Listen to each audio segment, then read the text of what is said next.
Paano maiwasang ma-hack ang Facebook account natin? Una ay huwag basta mag-click ng link, lalo na yung pinapasa sa Facebook or nakikita mo sa Facebook post. Ano yung nangyari sa akin? Clinic ko yung link na pinasa ng aking Facebook friends at maya-maya ay hindi ko na na-access yung Facebook account ko. So, ang nangyari, session expired. Then, trinay ko na i-login. Ang nangyari, ang sinabi ay wrong password. Hindi ko talaga siya na-open. Tali na hack. So, ang ginamit ko na ngayon ay new Facebook account. Pangalawa ay kailangan laging updated ang Facebook apps. So, paano ba i-update ang Facebook apps? Una, punta lang tayo ng Google Play Store. Then dito sa search bar, type natin ang Facebook. So, kung hindi updated yung Facebook nyo, ang nakalagay dito sa open ay update. So, sa akin ay updated na siya. Then, pangalawa naman ay pupunta tayo ng Facebook. Then, dito sa may upper right side, yung may tatlong linya, i-click lang natin to. Then, i-click itong gear icon or settings. So, dito mo na makikita ang privacy checkup.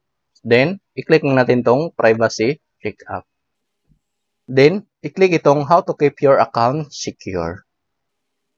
Yung nakalagay dito will take you through some steps to help protect your account. Turn on login alerts. Your password is okay. Two-factor authentication is on. Then, click lang tong continue. Turn on alerts. When you turn on alerts, will let you know if someone logs into your account from place we don't recognize. So, kunwari, location mo ay Caloocan, then may biglang mag-login ang account mo dun sa Quezon City, mag-notify si Facebook sa'yo. I-click lang tong Facebook will send you Facebook notification. Then, magsisend din siya sa email natin na ginamit kung may maglalagin na hindi familiar or bago sa location mo. Then, click lang tong next. Is your password private? Password is used elsewhere online, then your account may be less secure. Protect yourself and your Facebook friends by choosing a stronger password. So, kung ikaw lang yung nakakaalam ng password mo, mas okay. Pero kung may ibang tao na nakakaalam ng password mo, mas maigi na palitan. Kung papalitan natin, click lang tong change password. So, itatype natin dito sa current password yung password natin. Dito sa new password ay yung bagong password. Retype new password. Pag matapos na, click lang tong save changes.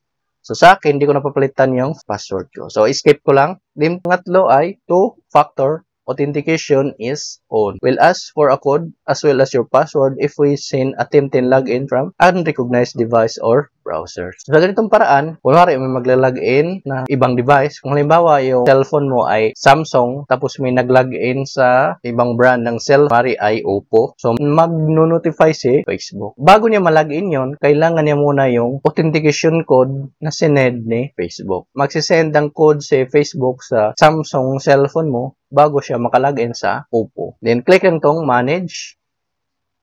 So, sa akin ay kauna yung authentication. Magte-text siya dito sa number na ni-register ko. So, pwede mo rin gamitin dito sa authentication app or i-authenticate once na magla-login sa ibang device. Then, security key. So, ikaw na yung bahala kung anong gusto mong security kung gagamitin mo. So, pagkatapos, click lang natin tong next.